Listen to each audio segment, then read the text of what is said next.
దేవుని నామానికి స్తోత్రం. మీ అందరికీ నా వందనాలండి. దేవుడు తన మహాకృపను బట్టి మనందరినీ కూడా ఆరోగ్యంగా సజీవ లెక్కలు ఉంచిన దేవుని స్తోత్రం చెల్లిద్దాం. హల్లెలూయా, హల్లెలూయా. అందరూ సంతోషంగా ఉన్నారా? సంతోషంగా ఉంటే మరి ఒకసారి దేవుని స్తోత్రం. హల్లెలూయా. మరి మొన్న గురువారం నాడు ఏం చేసామంటే మనం ఏమండి శృంగధ్వని పండుగ చేసుకున్నాం. శృంగధ్వని 7వ నెల మొదటి దినమున మీరు శృంగనాథం చెయ్యాలి అంటాడు. 7వ నెల మొదటి దినము శృంగధ్వని పండుగ. యేసు ప్రభు వారు వస్తున్నారని ఏమండి అది ఘోర ఊదినటువంటి శబ్దం. ఆయన జీవితంలో లేకపోతే మనం ఎలా నడుచుకోవాలో ప్రతిదీ కూడా ఒక బోర శబ్దం అంటే దేవుడు మాట్లాడడం అని మనకు అర్థం ఏమండి. కాబట్టి మొన్న ఆ పండుగ చేసుకున్నాం. మరి 10 రోజుల గ్యాప్లో అంటే ఒక విషయం ఏంటంటే మరి అబ్రహాయి గారు వస్తే ఆయన చెప్తా ఉంటారు కదా, మరి చాలా విపులంగా చెప్తారు, అర్థం అవుద్ది మీకు, వినాలి. మొదటి రోజున దేవుడు సృష్టిని చేశారంటండి. 10వ రోజు పాపంలో పడ్డారు. అసలు ఈ 7వ నెల అనేటువంటిది సృష్టి ఆరంభం అని లెక్కలు ఉన్నాయన్నమాట. అయితే మరి 10వ రోజు మనిషి మొదటి రోజు ఏమండి, మొదటి రోజు కాదు, మొదటి రోజు, 2వ రోజు, 3వ రోజు, 6వ దినాన మనిషిని తయారు చేశారు. 10వ రోజు కల ఎన్ని రోజుల్లో అండి? 3 రోజుల్లో ఏమైపోయిందంటండి, వాళ్ళు పాపంలో పడిపోయారంట. ఏమండి 10వ దినము ప్రాయశ్చిత్తార్థ దినము అంటారనమాట. కాబట్టి ఒకసారి చూద్దామండి. లేవియాకాండము 23వ అధ్యాయము 26 నుంచి చదువుదాం. లేవియాకాండం 23:26 నుంచి. మరియు యెహోవా మోషేకు ఇలాగ సెలవిచ్చెను, ఈ 7వ నెల, ఈ అంటే ఏంటండి, అంటే ఈ అంటానికి ఏమంటాం, ఇలా అంటాం, అలా అనం కదా. అంటే ఈ అంటే అర్థం ఏంటి, దేవుడు ఎప్పుడు కూడా మీకు ఒక సిగ్నల్ ఏంటి అంటే, మరి ఇశ్రాయేల్ ప్రజల్ని ఐగుప్తులోంచి తీసుకొచ్చాడు అనుకోండి, ఏమండి ఏమనేవాడో తెలుసా, ఈ నెల 14వ రోజు అంటే ఒక వారం రోజుల ముందు ఆయన గుర్తు చేస్తూ ఉండేవారు. ఈ నెల అని చెప్తా ఉండేవారు. అంటే మనుషులు మర్చిపోతూ ఉంటారు కాబట్టి ఏమంటే ఆయన ఎప్పుడు కూడా చెప్తా ఉంటాడు అనమాట. ఈ 7వ నెల 10వ దినము పాపము నిమిత్తమైన ప్రాయశ్చిత్తార్థ దినము. దేవుని స్తోత్రం చెప్తాం. ఒక మనిషికి తన జీవితంలో ఏమండి అత్యవసరమైనటువంటి దినం ఇది. ఏమండి అవునా కదా? ఒక మనిషికి ₹1,00,00,000 అప్పు ఉందనుకోండి, ఏమండి అది కొట్టివేయబడే దినం ఒక రోజు ఉందండి. సంవత్సరానికి ఒక్క రోజే వస్తుందండి. పోగొట్టుకుంటారు ఎవరైనా? పోగొట్టుకుంటారండి. మరి తెలియకపోతే పోగొట్టుకుంటారు కదా. ఇదంటండి ఈ 7వ నెల 10వ దినము పాపము నిమిత్తమైన ప్రాయశ్చిత్తార్థ దినము. ఆయన ఒక రోజు పెట్టారు. యేసు ప్రభు వారు వచ్చి ఈ లోకానికి వచ్చి ఆయన మరణిస్తారు కాబట్టి ఆ దినాన్ని సూచించి ఆయన వస్తున్నారు కాబట్టి ముందుగానే సమాధాన పడడం కోసం 10వ దినాన్ని ఏం చేశారంటండి, ఆయన ప్రాయశ్చిత్తార్థ దినం ఏర్పాటు చేశారు. ఆ తర్వాత పర్ణశాల పండుగ వస్తుంది మనకి. ముందుగా దేవునితో సమాధాన పడితే ఎంత బాగుంటుందండి, అవునా కదా. కాబట్టి ఇక్కడ అంటాడు, అందులో మీరు పరిశుద్ధ సంఘముగా కూడవలెను. ఏమండి మీ ఇంటికాడ ప్రార్థన చేసుకోవచ్చా? ఏమండి ఇంటికాడ ప్రార్థన చేసుకోవాలా, మందిరంలోకి రావాలా? పరిశుద్ధ సంఘం అంటే ఎక్కడ? సంఘ ప్రార్థన అంటే మందిరంలో అనమాట. ఏమండి పరిశుద్ధ సంఘంగా మనం కూడుకోవాలంటండి. అప్పుడు ఏం చేయాలి అంట, మిమ్మును మీరు దుఃఖపరుచుకొని యెహోవాకు హోమము చేయవలెను. ఏంటంట, మనల్ని మనం దుఃఖపరుచుకోవాలంట. మనం దుఃఖపరుచుకోవాలంటే ఏం చేస్తే దుఃఖం వస్తుందండి? మనల్ని ఎవరైనా తిడితే దుఃఖం వస్తుంది, కొడితే దుఃఖం వస్తుంది, తిండి లేకపోతే ఆకలేస్తే, ఏమండి అంతేనా కదా. యేసు ప్రభు వారిని తిట్టారు, కొట్టారు, ఒమ్ములు ఊసారు, ఒక ప్రక్కన తిండి లేదు, ఏమండి అప్పుడు ఏమొస్తుంది? దుఃఖం వస్తుందా? ఆయన అంటాడు, నా ప్రాణము మరణములో మునుగునంతగా, ఎంత అంటండి, మరణము పొందునంతగా దుఃఖములో మునిగి ఉన్నది. మరణం పొందునంతగా దుఃఖం అంటే ఏంటంటే ఇంకా అది ఎవరు కూడా ఆపలేనటువంటిది. ఆ దుఃఖం ఆయనకి ఎందుకు రావాలండి? ఆయనకి ఎందుకు రావాలి ఆ దుఃఖం?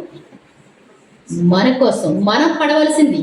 మనం ఈ రోజున కనీసం ఉపవాసం ఉండి ప్రార్థన చేసుకోండి, మీ పాపాలు ప్రాయశ్చిత్తం అవుతాయి అంటే అది కూడా చేయలేనటువంటి వాడు.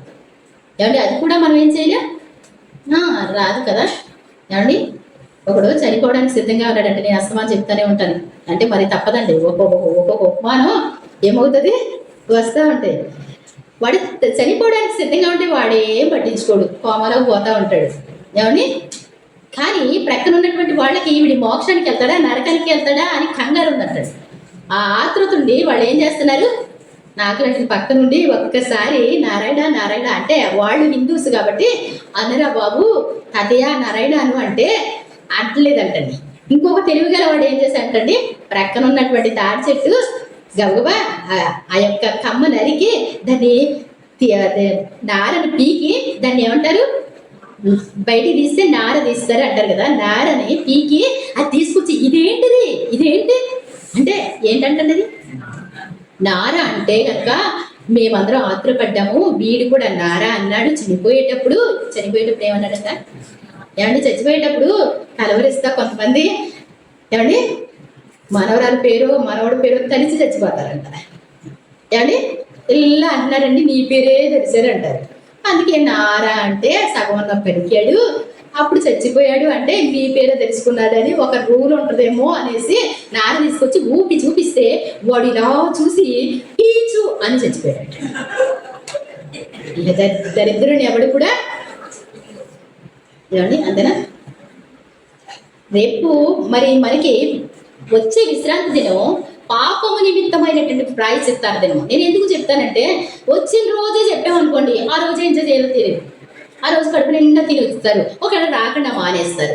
అందుకోసం ముందు రోజు చెప్తారు. ఒకవేళ ఆ రోజు కుదురుద్ది కుదరకపోద్ది, నాకు ముందు చెప్పుకొస్తాను. ఎందుకు అంటే వచ్చే వారంది ఈ వారం చెప్పేస్తాను. ఏమండి తను తాను దుఃఖపరచుకోవాలంట, మీరు దుఃఖపడి ఏడవాలంట, మీ ఇష్టం అది. ఎలా ప్రభా నేను పాపిని, ఒక మనిషికి ఏమండి ఒక మనిషి పుట్టిన తర్వాత పరిశుద్ధుడిగా పవిత్రుడిగా ఉంటే దేవునితో సంబంధం కలిగి పరలోక రాజ్యం వెడతాడు అంటే, వీడు మొత్తం మలినమంతా పూసేసుకున్నాడు అనుకోండి, మరి అవకాశం లేదనుకోండి, ఎంత కష్టం. కానీ దేవుడు ఏర్పాటు చేసినటువంటి ఈ దినం అంటే యేసు ప్రభు వారికి ముంగుర్తుగా ఏమండి ఆ రోజు ఒకవేళ కదా మరి అందరూ కూడా దేవుని సింహాసనం ఎదుట లెక్క చెప్పవలసిన వారిగా ఉన్నారు. లెక్క అప్పచెప్పాలంటండి ప్రతి ఒక్కరు కూడా. ఈ లెక్క అప్పచెప్పడానికి ఏమండి ఇక్కడ కొట్టివేయబడే అవకాశం ఏమన్నా ఉందా అంటే ఉందా లేదా ప్రార్థన చేసుకుంటారా బాబు అన్నారు అనుకోండి, ఇప్పుడు కాదు కాసేపు నాకు చేసుకుంటా అంటూ ఉంటారు. కానీ ఒక దినం అంటూ ఉంటే ఏం చేస్తాం, ఒక అవకాశం ఉంటే ఏం చేస్తారండి, ఈ ఆఫర్ ఎంతవరకే అంటే ఏం చేయాలి, మనం చేయాలి వద్దు. కాబట్టి మనం ఏం చేయాలంట, వచ్చే వారం విశ్రాంతి దినం మీ ఇష్టం. నమ్మితే మీరు నమ్మగలిగితే, ప్రభువా నేను పుట్టినప్పటి నుండి నా పితరుల పాపాలన్నీ కూడా నా మీద ఉన్నాయేమో, అందుకే నేను ఇలా ఉన్నానేమో, నన్ను క్షమించండి.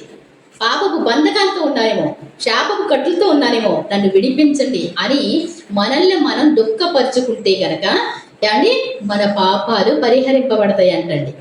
మరి పూర్తిగా ఏడవాలంటే ఏడవాలి. అందుకోసం యేసు ప్రభు వారిని ఒక్కసారి చూసామనుకోండి, కలువరి శిలువలో ఉన్న యేసు ప్రభు వారు ఏమంటే మీ కళ్ళ ముందు ప్రత్యక్షం అయ్యారనుకోండి, ఆయన ఎలా ఉంటారండి, ముళ్ళ కిరీటం ఎవరికోసం అండి, ముళ్ళ కిరీటం మన కోసమే, మన తలంపుల కోసం ఆయనకి ఏంటంట ముళ్ళ కిరీటం పెట్టబడింది. మన చేతులు చేసిన పాపానికి ఆయనకి ఏమైంది, ఆయనకి శీలలు కొట్టబడింది. మన పాదాలతో మనం పరుగులు పెడతా చేసిన పాపానికి ఆయన పాదాలలో మేకులు దిగబడింది. ఏమండి ఎవరు భరిస్తారండి, ఏమండి ఎవరు భరిస్తారు? మీ అమ్మగారి దగ్గరికి వెళ్ళి నా కోసం 10 రోజులు ఉపవాసం ప్రార్థన చేయమని చెప్పండి. నీకోసం నువ్వు చేసుకుని నేను చేయలేండి, నాకు అసలు ఖాళీ లేదంటారు. ఏమండి అంటారా అనరండి. ఎవరి నిమిత్తం ఎవరు కూడా ఏ విధం చేతనని ఎవడైనా తన సహోదరుని విమోచించలేడంటండి. అట్టి విమోచన క్రయం చాలా గొప్పది కాబట్టి అది అట్లు ఉండవలసిందే అంటండి. ఏమండి అలాంటి దాన్ని యేసు ప్రభు వారు వచ్చి ఏమండి పరలోకంలో ఉన్న సుకుమారుడైనటువంటి వాడు, మహా అందగాడు, అలాంటి ఆయన భూలోకానికి వచ్చి స్వరూపమైన సొగసైన లేనివానిగా మార్చబడ్డాడు. ఎవరి కోసం మన కోసం. ఒక్కసారి ఆయన శిలువ మరణాన్ని గుర్తు చేసుకుంటే కనుక వచ్చేవారం కదే చెప్పడం జరుగుతుంది. కాబట్టి మనం ప్రార్థన చేసుకొని ఉపవాసం ఉండి మరి అది కూడా మీకు చదువుతుంది కానీ కొంచెం చదవండి కిందకి. దుఃఖపరచుకొని యెహోవాకు హోమం చేయవలను. హోమం అంటే ఏంటి, నా ప్రార్థన ధూపవలను అంటాడు. మన హోమాలన్నా ఒకటే. ఏమండి మన ప్రార్థన చేసుకోవాలి. తర్వాత ఆ దినమున మీరు ఏ పనియు ఏం చేయకూడదు అంటండి. మీ ఇష్టం. ఈ వాక్యాలు చదివి వినిపించడం మా బాధ్యత, అంతేనా కదండి? చిన్నపిల్లలాగా మేము ఏమండి గట్టిగా గద్దించి చెప్పలేం, కానీ వాక్యం చదువుతాము, చెప్తాం. కాబట్టి ఆ దినమున మీరేం చేయకూడదు. లేదండి పనులకి వెళ్ళొస్తానండి అంటారు. అక్కడికి వెళ్ళిన తర్వాత ఏమండి తిరిగి రాలేదు. అప్పుడు ఏమవుతుంది? నీ లైఫ్లో నువ్వు సాధించలేనటువంటి ఆపు కొట్టివేయబడుతుంది. కాబట్టి ఏ పని చేయకూడదు. మీ దేవుడైన యెహోవా సన్నిధిని మీరు మీ నిమిత్తం ప్రాయశ్చిత్తము చేసుకొనుటకై ఏంటండి, మీ నిమిత్తం మీరు ప్రాయశ్చిత్తం చేసుకోవచ్చు. నేను వచ్చే వారం ఇంకా ఏ పాపం లేని వ్యక్తిగా పరిశుద్ధుడిగా ఉండాలి అన్న నిశ్చయత మనలో ఉంటే గనక మనం వచ్చి ఏమండి ఆయన సన్నిధిలో మ్రొక్కి ప్రార్థన చేస్తే వాగ్దానం చేసిన దేవుడు ఎవరండి? పరిశుద్ధులుగా మారుస్తాడు. పరిశుద్ధుల దగ్గర ఏ దెయ్యాలు నిలబడవండి, ఏ చేతబడి శక్తులు పని చేయవండి, వాళ్ళ ముందు ఏ శాపం ఏలుబడి చేయదండి. ఏమండి ఏ దరిద్రత వాళ్ళ మీద, పరిశుద్ధులకి ఏది పని చేయవండి. ఇంకా దేవుని దగ్గర ఏమండి యేసుప్రభు వారు వస్తే ఏమండి రోగులందరూ కూడా స్వస్థతలు ఉందరా లేదా? పుట్టివాళ్ళు బాగుపడ్డారు, గుడ్డివాళ్ళు బాగుపడ్డారు, దెయ్యాలు కూడా కేకలు పెట్టి ఏమేని పారిపోయినా లేదా? దేవుని పరిశుద్ధుడిగా మీరు పరిశుద్ధత కావాలి అనుకుంటే గనక వచ్చేవారు ఏ పని చేయకుండా, మరి ఏమంటే ఇంకొంచెం ముందుకు జరిగితే మీకు అర్థమవుతుంది. మీ నిమిత్తం మీరు ప్రాయశ్చిత్తము చేసుకొనుటకే అది ప్రాయశ్చిత్తార్థ దినము. ఆ దినమున తను తాను దుఃఖపరుచుకొనని ప్రతివాడు తన ప్రజల్లోండి కొట్టివేయబడను. మేము ఆ రోజు మాత్రం రాలేమండి, 10 నిమిషాలకు వస్తామండి, మీ ఇష్టం. అది అలవదు. ఏమంటాడు ఇక్కడ?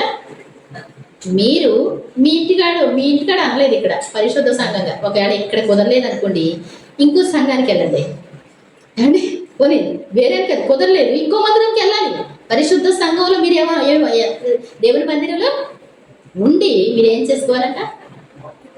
మనల్ని మనం దుఃఖపరుచుకొని మన నిమిత్తం ప్రాయశ్చిత్తం చేసుకోవడానికి దేవుడు ఇచ్చిన అవకాశం. ఇది చాలా గొప్ప దినం అండి. ఇది మహా గొప్ప దినం అనమాటండి. విశ్రాంతి దినాలు అంటాడు, దీన్ని ఏమంటే మహావిశ్రాంతి అంటాడు. దేవుని స్తోత్రం చెప్తాం. మరి ఆ దినాన దుఃఖపరచుకోనని ప్రతి వాడు తన ప్రజల నుండి ఏమవుతాడంటండి? కొట్టివేయబడతాడు. ఏమండి తర్వాత ఆ దినమున ఏ పనినైనా చేయి ప్రతి వారిని వాని ప్రజల్లో ఉండకుండా నాశనం చేసేదను. ఏమవుతామో తెలియదు ఒక్కొక్కసారి. ఏమండి మరణం అనేటువంటిది చెప్పి వస్తుందండి ఎవరికైనా. మొన్న శుక్రవారం సాయంత్రం సాగర్ వాళ్ళ పెదనారండి బాగాలేదని మాట్లాడారు. మీరు రావచ్చుగా అంటే, మీరు రండి మాకు కొంచెం ఖాళీ లేదు కానీ మరి విశ్రాంతి రేపు పొద్దునే రండి అంటే, ఏమండి అమ్మో ఆటోకి చాలా అవుతుంది అన్నారు. నేను అన్న ఆటో ఛార్జీ ఇచ్చేస్తాను రమ్మని, అయినా రాలేకపోయారు. ఏమండి నిన్న సాయంత్రం చనిపోయాడు. కనీసం పోనీ ప్రార్థన చేసేవాడు ఉన్నారని ఫోన్ చేసి ప్రార్థన చేయించుకోవడం కూడా చేత కాదు. నన్ను అడిగితే మా పాస్టర్ గారు వస్తారండి, చేస్తారు, ఒకసారి చేసేసి వెళ్ళిపోతే అయిపోదు. ఏమండి అయిపోద్దండి. కాబట్టి చాలా జాగ్రత్త. మన పాపాలు చాలా ఉంటాయి, తర్వాత దురాత్మ క్రియలు చాలా ఉంటాయి, చేతబడి చెల్లంకి మంత్రశక్తులు కూడా ఉంటాయి.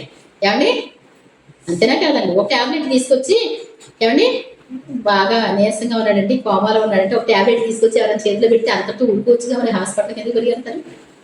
ఏమండి సరిపోతుందండి ట్యాబ్లెట్ వాళ్ళు ఎవరు ఇచ్చారనొచ్చు. ఏమండి చాలా జాగ్రత్త. మనల్ని మనం కాపాడుకోవడానికి కోసం. ఏమండి మరణము నొందు వాడు మరణం నొందుటను బట్టి నేను సంతోషించేవాడని కాను, కానీ వాడు మారు మనసు పొంది బ్రతకడమే నాకు ఇష్టం. మానవులారా మీరు ఎందుకు మరణం పొందుతారు అంటే, మరణం పొందకుండా ఎవరు ఉండరు, కానీ సగప్రాయంలోనే వెళ్ళిపోవడం అంటే, చిన్న వయసులోనే వెళ్ళిపోవడం అంటే ఏంటండి? అది దేవునికి ఇష్టం ఉండదు అనమాట. ఇంకొకళ్ళు పాడు చేసిన వాళ్ళు అవుతారు. కాబట్టి సగప్రాయాల్లో వెళ్ళిపోవడం జరుగుతూ ఉంటుంది. అందులో మీరు ఏ పని చేయకూడదు, అది మీ సమస్త నివాసముల్లో తరతరములకు నిత్యమైన కట్టడ. నిత్యమైన కట్టడ అంటే ఏంటండి? నిత్యమైన కట్టడ అర్థం ఏంటి? అందరూ బైబిల్ చదువుతారు, మరి అందరూ ఇవేవి పట్టించుకోరు ఎవరు. మరి ఒక్కరికి కూడా పట్టుబడదేమో నాకేమీ తెలియదు అసలు. అంటే పాత బంధన కొట్టేశారు.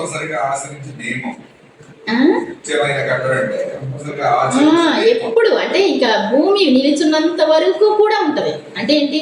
యేసుప్రభు వారు వస్తారు, ఆయన బలిదానం అవుతారు. కాబట్టి ఇది ఎప్పుడు కూడా ఏమవుదు, చెరిగిపోదు. అందరికీ ఆఫరు. పెద్ద పండగ అంటే ఏంటండి?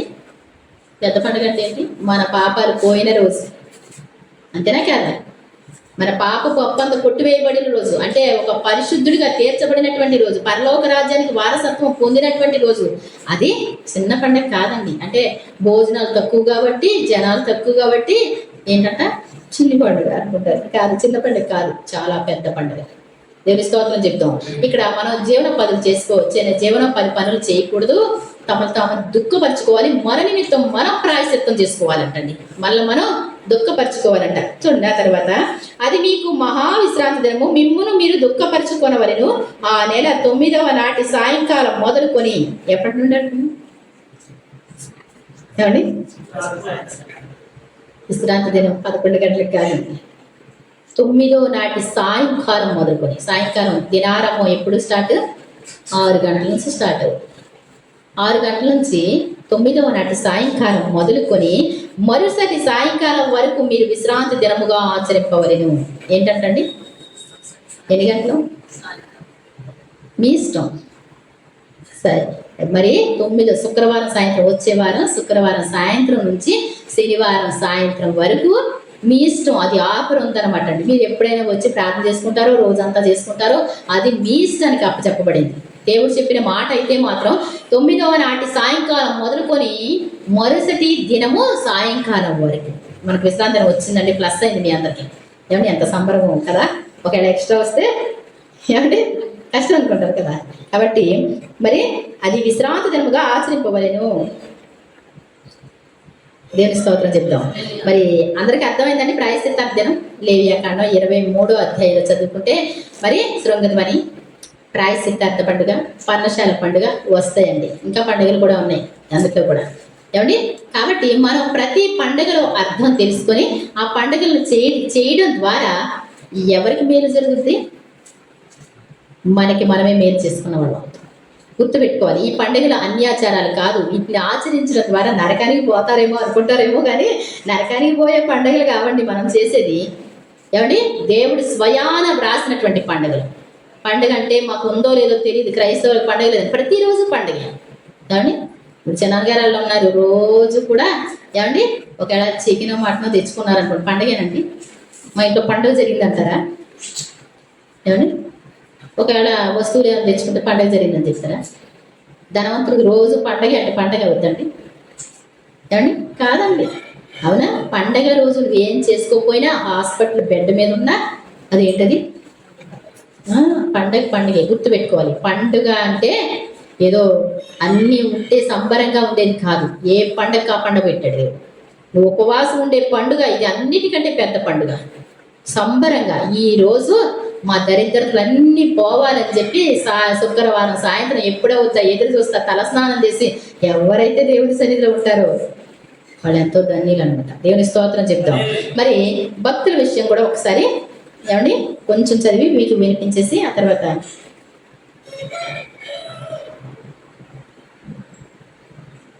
ఇక్కడ మలాకి గ్రంథం 1వ అధ్యాయము 10వ వచనం చూద్దామండి. మీలో ఒకడు ఎవరంటండి? ఒక సంఘం ఉందనుకోండి, ఆ సంఘంలో ఒకడు నా బలిపీఠం మీద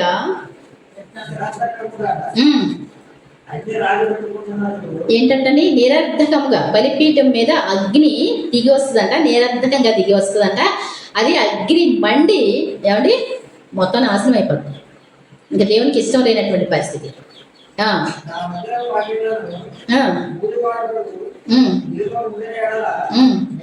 ఇక్కడ చూడండి, మీలో ఒకడు నా బలిపీఠం మీద నిరర్ధకంగా అగ్ని రాజబెట్టకుండునట్లు నాకు కోపం వస్తుంది. కోపం వచ్చినప్పుడు ఏమవుతుంది? పరలోకం నుండి అగ్ని దిగి వస్తుంది. అప్పుడు ఏమవుతుంది? ఏమండి? అహరోను కుమారుడు ఏమండి నాదాబు, అబీహులు ఇద్దరు కూడా కారిపోయారు. అలా అవ్వకుండా నిరర్ధకముగా అగ్ని రాజబెట్టకున్నట్లు నా మందిరపు వాకిళ్లను మోయువాడు ఒకడు. ఎంతమంది అంటండి? ఒక మందిరం రక్షింపబడాలంటే ఒక్కడన్నా ఉండాలి. ఒక కుటుంబం రక్షింపబడాలంటే ఒక్కడన్నా ఉండాలి. ఒక జనాంగం రక్షింపబడాలంటే ఒక్కడు ఉండాలి. ఏమండి? ప్రపంచ ప్రజలందరూ కూడా సృష్టి యావత్తు నశించిపోకుండా ఉండాలి అంటే ఒక్కడి కావాలి. ఏమండి? ఆ ఒక్కడే యేసుప్రభువారు. ఈ మందిరానికి ఒకవేళ గన మరి ఒక్కడు కూడా లేడనుకోండి, ఏమండి వాడు ఏం చేయాలంట? మందిరపు తలుపులను మోయువాడై ఉండాలంటాడు. అంటే దేవుని అగ్ని దిగి రాకుండా అడ్డుపడగలిగినటువంటి వాడు. అడ్డుపడే ధైర్యం ఎవరికైనా ఉంటుందా? నియమ ప్రకారం అయితే ఉంటుందండి. వాక్యం ఉందండి. ఏమండి, ఒకవేళ నా కోపం వచ్చేస్తుంది అనుకో, ఏమండి, వచ్చేసే కోపాన్ని ఎవడన్నా పరిగెత్తుకుంటా వచ్చి అడ్డుపడితే మనిషి లాంటి వాడు కాదు దేవుడు. దేవుని స్తోత్రం చెప్తాం. ఎలాంటి వాడు? నేను వెళ్ళి ప్రభా వద్దు ప్రభా, ఇలా చంపొద్దు ప్రభా అంటే అలా పడేస్తాడు. ఎంత మంచి దేవుడు. దేవుని స్తోత్రం చెప్తాం. ఆయన లాంటి ప్రేమికులు ఎవరు లేరు. ప్లీజ్ ప్రభా. ఏమండి, అడ్డుపడేవాడు ఒకడంటే నేను కూడా అడ్డుపడతాను. కుదరదు. ఏం చేయాలి? నియమ ప్రకారం ఉండాలి. ఏమండి, అర్థమా? అంతేనా? నియమ ప్రకారం లేకుండా ఎవడు పడితే ఆడు అడ్డు వస్తే కాలిపోతాడు, వాడు చచ్చిపోతాడు. ఏమండి, యుద్ధం జరుగుతుంది అనుకోండి, దెబ్బలాట జరుగుతుంది అనుకోండి, ఏమీ లేనోళ్ళు ఏంటి అని మధ్యలో వెళ్తే ఏమవుతుంది? అలా ఉంటుంది అనమాట. గొయ్యి అంటదో ఎక్కడ తగులుతుందో తెలియదు. ఆళ్ళ దెబ్బ మనకు తెలిస్తే ఒక మాదిరిగా ఉండదు. చనిపోయే వాళ్ళకి అడ్డు వెళ్ళి ప్రార్థన అంటే ఏంటి అనుకుంటున్నారు? ప్రార్థన అంటే ఏంటి? అడ్డు వెళ్ళి నిలబడటం. మరణించే వాళ్ళకి అడ్డు వెళ్ళగలిగినటువంటి ధైర్యం నీకు ఉండాలి అంటే, ఏమండి, దాన్ని జయించినటువంటి శక్తి నీకు కావాలి. అర్థమవుతుందండి? దాన్ని మరి జయించగలిగినటువంటి శక్తి లేకపోతే ఏమవుతుందండి? ఒకరికి దెయ్యం పట్టిందండి, ఏమండి, ప్రార్థన చేస్తానికి రమ్మన్నారు. సరేలే అని చెప్పి నెత్తి మీద చేసి ప్రార్థన చేస్తాం. మరి స్వర్ణాడు ఆయన గారు, జానన్నయ్య, మీరు కూడా పెట్టండి అన్నారు. నేను పెట్టాను. నా చెయ్యి మీద ఆడ చెయ్యి పెట్టారు. ఏమండి, ఆడు కూడా పెట్టారు. అదే వెళ్ళిపోతా ఉందంటండి. ఏమన్నా ఇలా ఉంది. జానన్నయ్య బాగానే పవర్గానే ఉంటాడు. అంటే పవర్గానే అనిపిస్తుంది కదా, ప్రార్థన తీసుకుంటున్నాం, పరిశుద్ధంగా ఉన్నాలే అనిపిస్తుంది కదా. ఇలా పెట్టగానే ఇలా చూపించిందంటండి వేలు. వెళ్తా అమ్మా, అది ఏంటో వేలు చూపించింది, ఇలా అందా అన్నాడు. వెంటనే ఎక్కేస్తుందండి. తను కూడా తన్ని పెట్టేస్తున్నాడు. వెంటనే మళ్ళీ ఆయనకి నెత్తి మీద చేసి ప్రార్థన చేసాం. దేవుని స్తోత్రం చెప్తాం. ఆ తర్వాత పొద్దున్నే అంటాడు, అమ్మా అది ఎలా తట్టుకుంది ఆ పిల్ల, ఒక్కసారి వస్తే బుద్ధంతా నలిగిపోయింది, పాలు తీస్తా ఉంటే పిండుతానికి చేతులు కూడా పనిచేయట్లా, అంత గట్టిగా నొక్కేస్తుందమ్మా అన్నాడు. అర్థమవుతుందండి? దెయ్యం పట్టిన వాళ్ళకి వెళ్ళి రాంటి ప్రార్థన చేద్దామంటే, ఏమండి, నార్మల్గా ఉండదండి. వీడి మీదకి వస్తే ఇలా చూస్తుంది, ఎలా వద్దా అన్నట్టు. ఏమండి, ఒక పెద్ద మనిషి మాట్లాడుతుంటే మనం ఏం చేస్తామండి? ఏమండి, ఏం చేస్తాం? మాట్లాడి లుక్కుంటాం. అలా ఉంటుంది అన్నమాట దెయ్యానికి కూడా. అర్థమవుతుందండి? లేకపోతే మనకి పవర్ లేకపోతే ఏం చేస్తుంది? ఏ రోగమైనా వస్తుంది. నేను చిన్న వయసులో అందరికీ ప్రార్థన చేసేదాన్ని, సేమ్ వచ్చేసేది. ఆడకున్నది ఏదో కిడ్నీలో స్టోన్స్ వాళ్ళకి ఇలా నెత్తి మీద చేసి ప్రార్థన చేస్తే మనకు వచ్చేసేది 5 నిమిషాలు. నేను నడువులు ఎప్పుడు చేస్తే టక్మని మనకు వచ్చేస్తుంది. పవర్ కావాలి, ప్రార్థనా శక్తి కావాలి, పవిత్రత కావాలి. లేకపోతే అడ్డుపడితే దేవుని దగ్గరికి వెళ్ళడానికి, దేవుని సమీపించడానికి మనకి ఏం కావాలి? పరిశుద్ధత కావాలి. పరిశుద్ధత లేకుండా ఎవరు కూడా ప్రభువుని చూడలేరు. అందుకోసం మనం పరిశుద్ధపరచబడాలి. ఆయన ఆజ్ఞలు కట్టళ్ళు అనుసరించే వారిగా ఉండాలి. మీలో ఒకడు నిరర్థకంగా నా బలిపీఠం మీద అగ్ని రాజు పెట్టకుండానట్లు మీలో ఒకడు మందిరపు తలుపులను మోయగలవాడు ఒకడు ఉంటే మేలు. ఏమండి, అసలు ఎందుకు కోపం వస్తుందంటే ఆయనకి? మొదటి నుంచి చెక్ చదవగలరా? మలాకి 1వ అధ్యాయం 1 నుంచి అండి.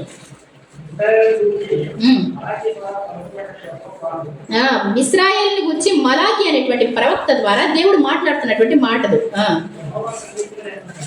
యెహోవా సెలవిచ్చినది ఏమనగా, మీ ఎడల ఏం చేశాడంట దేవుడు ప్రేమ స్వరూపి కాబట్టి దేవుడు ప్రేమ చూపించాడంట.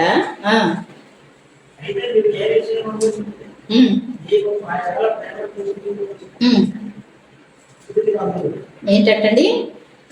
దేవుడు అంటున్నాడు, నేను మీ ఎడల ప్రేమ చూపించానంటే ఏ విషయంలో చూపించారండి మీరు? ఏమండి, మనిషికి అర్థం చేసుకోలేండి. ఒక్కసారి ధ్యానిస్తే కనుక మనకిచ్చినటువంటి అవయవాలు కానీ, మనకిచ్చిన నిర్మాణాలు కానీ, ప్రతిదీ కూడా ఆహారాలు కానీ అన్ని ఆలోచిస్తే ఇంతకంటే ఎక్కువ అనిపిస్తుంది. తీరా చూస్తే ఆయన కుమారుడే మన కోసం అర్పించాడు. ఇవే కాదంటండి, ఇంకా చాలా ఉన్నాయంట. యోబు గారు అంటాడు, ఏమండి, మనకు వినబడుతున్నది గుసగుస లాంటిది మాత్రమే. ఆయన యొక్క సింహగర్జన కానీ మనకు అర్థమైతే నార్మల్గా ఉండదు. దేవుని శక్తిని ఎవరు కూడా మరి ఎంతో ఒక మాదిరి కాదండి దేవుని శక్తి అంటే. మా ఎడల ఏం ప్రేమ చూపించారు మీరు? ఏమండి, దేవుడు చెప్పకపోతే ప్రేమించలేదు కాబోలు అనుకుంటాం. అన్ని తింటాం, అన్ని అనుభవిస్తాం, అంతా బాగానే ఉంది, ఏం చేశారండి మా కోసం ఏమండి అన్నట్టు ఉందన్నమాట. ఏమండి ఏశావు యాకోబునకు అన్నకాడ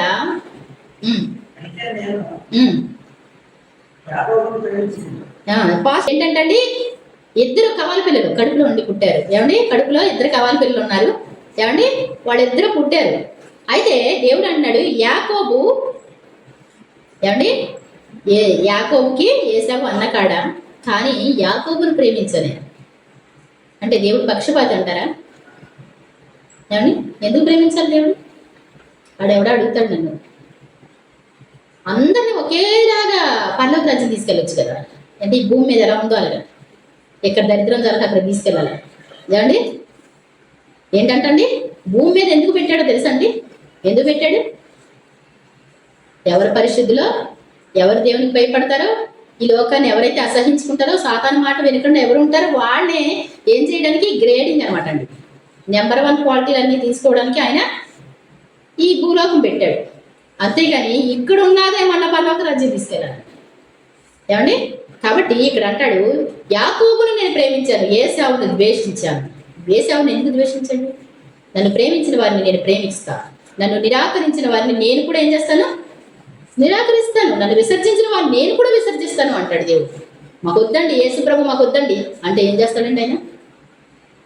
ఏమండి ఏం చేస్తారు? మీరేం చేస్తారు? ఆయన పేరు మా దగ్గర ఎంతకంటే అన్నారనుకోండి, మిమ్మల్ని గురించి మీరేమంటారు? ఏమంటారు?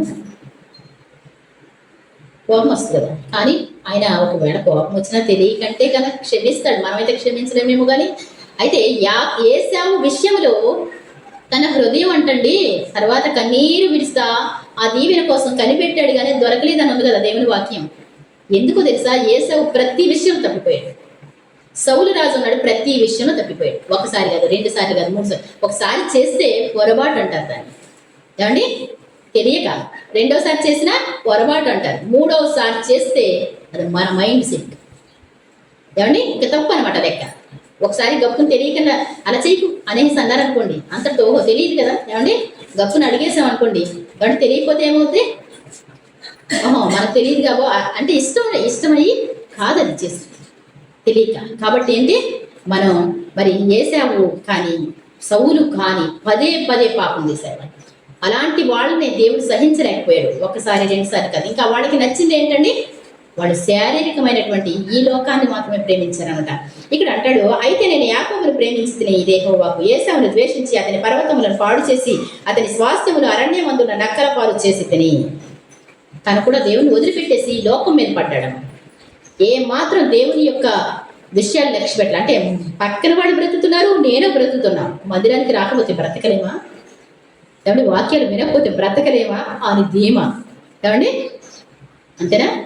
ఆడు బ్రతుకుతున్నారు. వాడు వ్యవసాయం వేస్తే ఆడు వ్యవసాయం వేస్తే పక్కనోడు వేస్తే ఏమండి పూజలు చేసిన వాళ్ళు వేస్తే పండుతుంది, నేను వేస్తే తప్పేంటి? ఏమని ప్రార్థనకు వచ్చేంత ముందు తినేంత చాలునా? ఏమండి అనుకుంటారు అనమాట. ఏశావు లక్షణాలు ఇవన్నీ కూడా. దేవుడు అంటాడు ఏశావును నేను ద్వేషించాను అంటాడు. అతని యొక్క ఉన్నత పర్వతాలను పాడు చేసి అతని స్వాస్థ్యాన్ని అరణ్యమందున నక్కల పాలు చేసింది. మనము నాశనం అయితే మనం పాడైన మన స్థలములను మరలా కట్టుకుందాము రండి అని ఏదో మేలు అనుకుందరు. అయితే సైన్యముల అధిపతి యెహోవా సెలవిచ్చినదేమనగా వారు కట్టుకొనను, నేను వాటిని క్రింద పడద్రోయుదును. లోకులు వారి దేశము భక్తిహీనుల ప్రదేశమని వారు యెహోవా నిత్య కోపాగ్ని పాత్రులని పేరు పెట్టుదురు. ఏంటంటండి వాళ్ళు కట్టుకుంటారంట. మనం నాశనం అయిపోయాం, మనం మరలా బాగు చేసుకుందాం మనల్ని మనం. ఏమండి పైన ఆయన లేకుండా, ఏమండి పైన అధికారి లేకుండా కుదురుద్దండి ఏదైనా. మీరు ఒక కంపెనీలోకి వెళ్ళిన తర్వాత నా వరకు నేను చేసుకుంటానండి ఇక్కడ అనండి మీరు. ఏమండి మా చిన్న గారికి పొలం ఉంది కదా, ఒక 2 ఎకరాలు నేను చేసుకుంటాను. ఏం చేస్తారు? ఏమండి చిన్న గారు ఏం చేస్తారు? 2 ఎకరాలు నా ఇష్టం వచ్చినట్టు నేను చేసుకుంటాను. మీ పొలం ఉంది కదా అక్కడ, ఒక 7 ఎకరాలు అక్కడ తీసుకున్నారు. అందులో నాకు 2 ఎకరాలు నచ్చింది, నేను చేసుకుంటాను.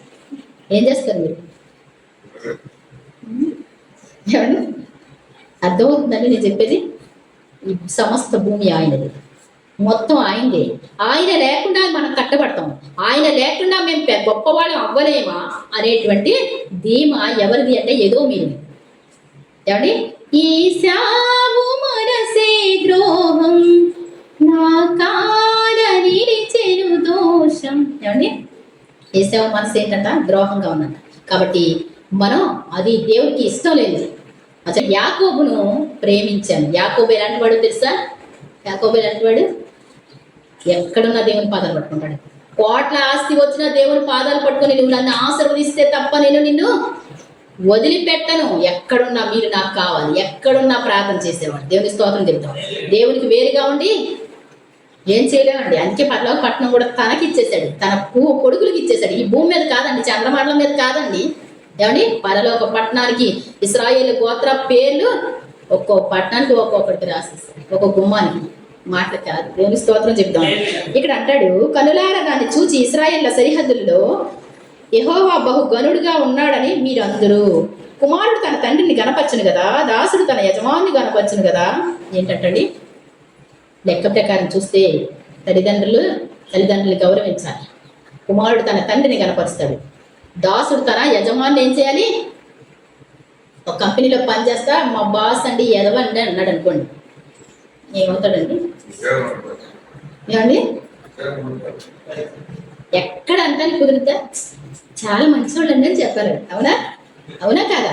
ఇక్కడ అంటాడు యజమానిని గణపరచును కదా. ఏమండి, ఎంతో గౌరవిస్తారు, ఎంతో ప్రేమిస్తారు. నా నామమును నిర్లక్ష్య పెట్టి యాజకులారా. ఎవరంట వీళ్ళు అంటే చక్కగా వచ్చేస్తుంది కదా దేవుని సేవకులకి. ఏంటి మీలా కాదండి. ఏమండి, భోజన పంక్తిని కాదు, స్పెషల్గా పెడతారు సేవకులకి, యాజకులకి. అన్ని శ్రేష్టమైన ఇచ్చాడు దేవుడు. వాళ్ళు ఏం చేశారంటే దేవుని నామాన్ని నిర్లక్ష్య పెట్టి ఎంతవరకు ఈ మెయింటింగ్ మాత్రమే చూసుకున్నారు, కానీ దేవుణ్ణి మర్చిపోయారంట. ఇక్కడ మెయింటింగ్ మాత్రమే, ఇది దేవునికి ఘనత తీసుకురాదు. ఒక భోజనాల్లో మెయింటింగ్ కాదండి, దేవుని సన్నిధి కావాలి, దేవుని నియమం కావాలి, దేవుని ఇష్ట ప్రకారం మనం చేసుకురావాలి అంటాడు. ఇక్కడ యాజకులారా, నేను తండ్రిని అయితే నాకు రావాల్సిన ఘనత ఏమాయను? ఎక్కడుంది? నేను తండ్రిని కదా, నాకు రావాల్సిన ఘనత ఇది. ఒక్క రోజన్నా ఎవడైనప్పటికీ కూడా ప్రభువా నీకు ఇష్టంగా ఉంటాను, ఇది మీరు అంగీకరించండి అని ఏ యాజకుడైనా చెప్పాడు? ఉద్యోగమా? ఉద్యోగం అండి ఇది. ఏమండి, దేవుడు పనోళ్ళు లేక పెట్టుకున్నాడు అనుకుంటున్నారా? నువ్వు చేయకపోతే అంతకంటే సూపర్ ఉంది. పీక్ అక్కడ పెడతాడు ఇష్టం వచ్చినట్టుంటే. ఏమండి, అర్థమవుతుందండి? దేవుని పాద సన్నిధి అంటే మాటలు కాదు, ఉద్యోగం లాగా చేయవలసింది కాబట్టి చేతం కుదరదండి. ప్రేమతో చేయాలి, బాధ్యతతో చేయాలి. ఏమండి, మీ కుటుంబాన్ని ఒకవేళ మీరు సరిగా చూసుకోలేకపోయినా అది నాకు తెలియదు, కానీ ఇక్కడ మాత్రం నేను ఒక రోజున ఏమండి అందరూ కొంచెం ఇలా లేట్గా రావడం ఇవన్నీ ఉంటాయి కదా, కొంచెం బాధపడ్డా ఒకసారి. అయితే చిన్నపిల్లలు వచ్చి ఏమండి మట్టి చిరాకు అంతా తీసుకొచ్చి బొమ్మలో పోస్తున్నారు, ఇటు ప్రక్కన నక్కల్లో చిన్నపిల్లలు. పోయికండి ఇప్పుడే ఊడ్చింది కదా అని అన్నారు. మా అన్నయ్య ఇక్కడ కూర్చుని వైట్ డ్రెస్తో పిల్లల్ని ఏమనుకో ఏంటంటే నీకు దండమయ్యా నేనేమి అన్నా. ఏమండి ఏంటంట ఆయన పిల్లలాడు వాక్యం చెప్తాను కానీ నేను నా సొంతంగా నేనేం చేయకూడదు, నేనేమన్నా పోలే వాళ్ళు చేస్తున్నారు కానీ చేయకూడదని చెప్పడం కూడా గట్టిగా చెప్పాను అనమాట. గట్టిగా చెప్పకూడదు, మీరంటే చాలా ఇష్టం, మీ మీద కోపడ్డా అనుకోండి నా పోస్ట్ పోతుంది. ఏమండి అర్థమవుతుందండి? మోషే ఏంటి? మోషే ఇశ్రాయేల్ ప్రజల నిమిత్తం 3 సార్లు ఎలాగోనండి 40 రోజులు ఉపవాసం ఉండి ప్రతిరోజు సాగిలు పడితే ఏమన్నాడు? మోషేని నా కోపం వచ్చినప్పుడు మోషే అడ్డుకున్నాడు. 106 కీర్తనలు మీరు చదివితే ఉంటుంది. నా కోపం వాళ్ళని నశింపజేయనంతగా వస్తే మోషే అడ్డుకున్నాడు. ఒక్కడు అడ్డుకుంటే ఆపేశాడు కదా. కానీ ఆ మోషే ఈ ప్రజలు నేను ఏమన్నా కన్నానా, ఎందుకు ఇంత బాధ్యత అంటే ఏమండి వాళ్ళు తృణీకరిస్తూ ఉంటే ఏమైపోయాడండి? పెదవులతో కాని మాట ఒక్కటే, ద్రోహులారా తాగండి నేను అన్నాడు. అయ్యేపోయిందండి నరకాగ్నికి లోనయ్యే మాట. సైతాన్ ఏం చేస్తుంది? వెదవు కానీ అంటాడు. వెదవంటే ఏంటి? పనికిరాని వాడు. ఏమండి తన సహోదరుని చూసి వ్యర్థుడా అని చెప్పువాడు నరకాగ్నికి లోనవుతాడు. ఇంకేం చేయక్కర్లేదండి, పాపం చేయక్కర్లేదు. ఎవరినన్నా వేదవ కానా అన్నాం అనుకోండి, ఎక్కడ పోతామంట? అర్థమవుతున్నాను. నాకు ఒకడు బాగా డబ్బులు తీసేసుకొని వర్క్ చేయకుండా ఈ పండగలు వచ్చేసి చాలా చాకైపోయింది మనసు. ఎప్పుడు ఫోన్ ఎత్తకుండా వస్తానంటాం రాకపోవడం, చూడడం రాకపోవడం. ఏమండి బెదవాని మనసులోకి వచ్చిందంటే నా ప్రాణం, నా గుండె అంతా కొట్టుకులాడిపోయింది.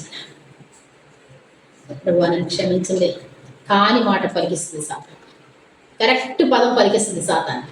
ద్రోహులారా అనకపోతే ఏమండి ఇంకో పదం ఏదన్నా అంటే బాగుంది. తీరా ద్రోహి అని చెప్పువాడు నరకాగ్నికి లోనవుతాడు.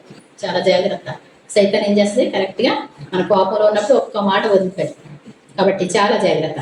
ఇక్కడ యాజకుడు దేవుడు అంటున్నాడు, నేను తండ్రిని అయితే నాకు రావాల్సిన ఘనత ఏది, యజమానుని అయితే నాకు భయపడేవాడు ఎక్కడ ఉన్నాడు? దేవునికి భయపడుతున్నారండి అందరూ? దేవుడు యజమానం తెలుసా? భయపడుతున్నారా? ఆ తర్వాత అంటాడు, అని సైన్యములకు అధిపతి యెహోవా మిమ్మల్ని అడుగుగా ఏమి చేసి నీ నామము నిర్లక్ష్య పెట్టిమని మీరు అందరూ ఏం చేసాం, మేమెక్కడ నిర్లక్ష్య పెట్టాం అంటారంటండి. చూడండి ఒకసారి ఇక్కడ, నా బలిపీఠం మీద అపవిత్రమైన భోజనములు మీరు అర్పించు. ఏంటంటండి అపవిత్రమైన భోజనం అంటే అర్థం చెప్పండి. ఇష్టం వచ్చినట్టు ప్రార్థన చేయడం, మన ఇష్టం పవిత్రత లేకుండా ప్రార్థన చేస్తే శుభ్రమైన భోజనం పెట్టినట్టు కాదు. పవిత్రత లేకుండా ప్రార్థన చేస్తే తినలేదేంటి అంటే తింటారండి శుభ్రం లేకుండా భోజనం పెట్టి. అలాగే ఇక్కడ అంటాడు, అపవిత్రమైనటువంటి భోజనం మీరు అర్పించు. ఏమి చేసి నిన్ను అపవిత్ర పరిస్థితి అని మీరు అందరూ యెహోవా భోజనపు బలను నీచపరిచినందు చేతనే కదా. ఏంటంటండి దేవుని బలను ఏం చేశారంట, ఆ బలిపీఠం మీద అగ్ని చిరాకొచ్చి ఏమండి ఏది చూసినా పాడైపోయింది పెట్టడమే, ఏది చూసినా దరిద్రమైంది పెట్టడమే. ఏమండి ఒక ఘనమైన మహారాజు కదా ఆయన, మంచి తండ్రి కదా ఆయన, ఆయనకి అర్పించేది ఎలా ఉండాలన్న శ్రేష్టమైంది. వాళ్ళు ఏడు మొహంతో ఇచ్చుకోవడం, ఏమండి కష్టంగా ఇచ్చుకోవడం, మనుషుల కోసం ఇచ్చుకోవడం ఈ పనికి రావు. గురుడ్డిదాన్ని తీసుకొని బలిగా అర్పించిన ఎడలా ఏంటంటండి, అసలు గురుడ్డిదాన్ని కుంటిదాన్ని చాలా అవలక్షణాలు ఉన్నది, ఏది కూడా అర్పించకూడదు అన్నాడు దేవుడు. నువ్వు అవలక్షణాలతో ప్రార్థన చేయకూడదు. గురుడ్డిది కుంటిది దేవునికి పెట్టకూడదు, వంకర ఉన్నది పెట్టకూడదు. ఏమండి అధికారికి ఇస్తే ఊరుకుంటారండి? దేవుడే మాట్లాడతాడు ఆ మాట కూడా. చూడండి, అది దోషం కదా. కుంటి దాన్నైనా రోగం గల దాన్నైనా అర్పించినట్ట అది దోషం కాదా? ఏంటంటండి ఏమవుతుందంట? అందుకే కయ్యను అర్పణ దేవుడు ఇష్టపడలే, అంటే అది దోషం అనమాట అండి. అట్టి వాటిని నీ అధికారికి నీవు ఇచ్చిన ఎడలా అతడు నీకు దయ చూపునా. ఏమంటే ఏం చేస్తారు, మనం తింటాం కదా, ఏమంటే మామిడికి డ్యామేజ్ అయింది కానీ ఈ పక్కన ఉన్నటువంటి మొక్కలు బాగా వస్తాయి కదా అని డ్యామేజ్ కలిగిన దాన్ని పెట్టుకెళ్ళండి ఎవరికన్నా. పక్కనే చాలా మంచి అండి, ఇవ్వకపోయినా పని ఇస్తే రైవారి, లేకపోతే కష్టం అనమాట. అంగీకరించిన అని సైనికులు అక్కడ యెహోవా అడుగుతున్నాడు. దేవుడు మనకు కటాక్షం చూపినట్లు ఆయన శాంతిపరచుడి మీ చేతనే కదా జరిగిను. ఆయన మిమ్మల్ని బట్టి ఎవరినైనా అంగీకరించినా అని సైన్యములకు అధిపతి యెహోవా అడుగుతున్నాడు. ఎవరి చేత జరిగిందట? మనకి ఇంత కష్టం, ఇంత శ్రమ, ఇంత దుఃఖం ఎందుకు వస్తుంది? ఏది చేసినా కలిసి రావట్లేదు. ఒకవేళ ఉన్నత స్థలాలు కానీ అని పట్టణాలు కట్టుకున్నప్పటికీ కూడా దేవుడు త్రోసేస్తున్నాడు. దీనికి కారణం ఏంటి అంటే ఏంటంటండి, అది ఎవరి చేత జరిగింది? దేవుని చేత. కాబట్టి దేవుని దగ్గరికి వచ్చి ప్రభువా మమ్మల్ని క్షమించండి, మా పాపాలను క్షమించండి అని దేవుని శాంతి పరచరట. మీలో ఒకడు నా బలిపీఠం మీద నిరర్ధకంగా అగ్ని రాజబెట్టకున్నట్లు నా మందిరపు వాకింట్లను మూయవాడు ఒకడు మీలో ఉండిన ఎడల మేలు, మీ యందు నాకు ఇష్టం లేదు, మీ చేతనే నేను నైవేద్యము అంగీకరింపనని సైన్యములకు అధిపతి యెహోవా సెలవిస్తున్నాడు. ఇష్టం వచ్చినట్టు చేస్తే నేను అంగీకరించను, వాళ్ళని దీవించలేను. ఏమండి అంతేనా కదా? మీలో ఒక్కడ పరిశుద్ధుడు ఉంటే వాళ్ళని బట్టి వాళ్ళందరినీ దీవిస్తాయి. చాలా ఓర్చుకుంటూ ఉంటాడు దేవుడు. కాబట్టి మరి ఇంకా మంచి ఉన్నాయండి. అంటే ఒక్కడు అడ్డుపడితే, నీ కుటుంబం కోసం నువ్వు పరిశుద్ధంగా ఉంటే, నువ్వు అడ్డుపడితే నీ కొడుకుని రక్షిస్తాడు, నీ తండ్రిని రక్షిస్తాడు, నీ తాతను రక్షిస్తాడు. ఒక్కడు అడ్డుపడగలిగితే కనుక, అడ్డుపడేవాడు ఎలా ఉండాలి? ఏమండి దేవునికి ఇష్టమైన మార్గాల్లో నడిచేవాడిగా ఉండాలి. కాబట్టి గుర్తుపెట్టుకోండి. మరి తర్వాత నెహెమ్యా గ్రంథం చదివితే కనుక నెహెమ్యా అందరి పాపాలు ఒప్పుకొని ప్రార్థన చేస్తాం. భద్రం పాడైపోతా ఉంటే, ఇక్కడ ఎవరు పట్టించుకోకుండా ఉంటే ఏమండి అర్థమవుతుందండి. ఏమోలేండి అందరూ సరిగా చేయరండి, అందరు నువ్వు రావాలి, నువ్వు చెయ్యాలి, నువ్వు ఏది చదువుతున్నావో అది నువ్వు చెయ్యి. అందరు కూడా నీకు అనవసరం. ఎవరికి వాళ్ళు ఏం చేయాలి? వాక్యం చూసుకోవడం, దాని ప్రకారం చేసుకోవడం, ఎవరు చేసినా చేయకపోయినా నేనున్నాను ప్రభువా నీకు చేస్తాను అనేటువంటి వాళ్ళు కావాలి. అలా మరి నెహెమ్యా ఉన్నాడండి, పరాయి దేశంలో వెళ్ళినప్పటికీ కూడా అక్కడ సహితం ఉపవాసం ఉండి ప్రార్థన చేస్తే తీసుకొచ్చాడు.